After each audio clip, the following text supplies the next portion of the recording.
कुछ लोग कहते हैं कि सावरकर पहला व्यक्ति था जिसने द्विराष्ट्र सिद्धांत की बात। सावरकर से बहुत पहले 1883 में इस देश में सर सैयद अहमद है जिन्होंने पहली बार टू नेशन थ्योरी की बात की, और मोहम्मद इकबाल बात कर चुके हैं उन्हें पाकिस्तान चाहिए मुसलमानों के लिए। 1932 में पाकिस्तान का नाम दे दिया चौधरी रहमत अली ने। लेकिन सावरकर 1937 में क्या कहते हैं, मैं प्रमाणों के साथ दिखाता हूं। हिंदू महासभा का अहमदाबाद में अधिवेशन चलता है और वहां उन्होंने कहा था, India can not be assume today be unitarian and homogeneous nation. ये होमोजेनियस नहीं है, समांगी राष्ट्र नहीं है, but on the contrary there are two nation in the main, the Hindus and the मुस्लिम।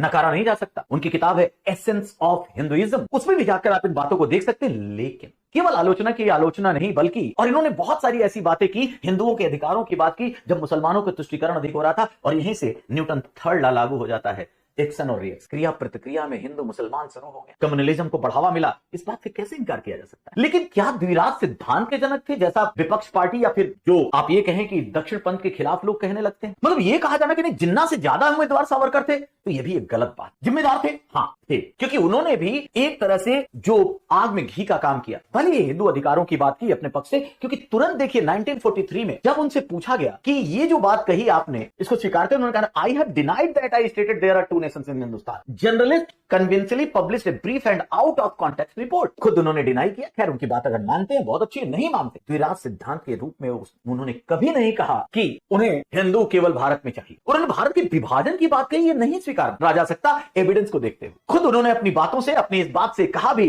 कि ये तो पत्रकारों ने अलग तरीके से इंटरप्रेट करके बात कही, मैं कभी इस तरह की बात नहीं कहता।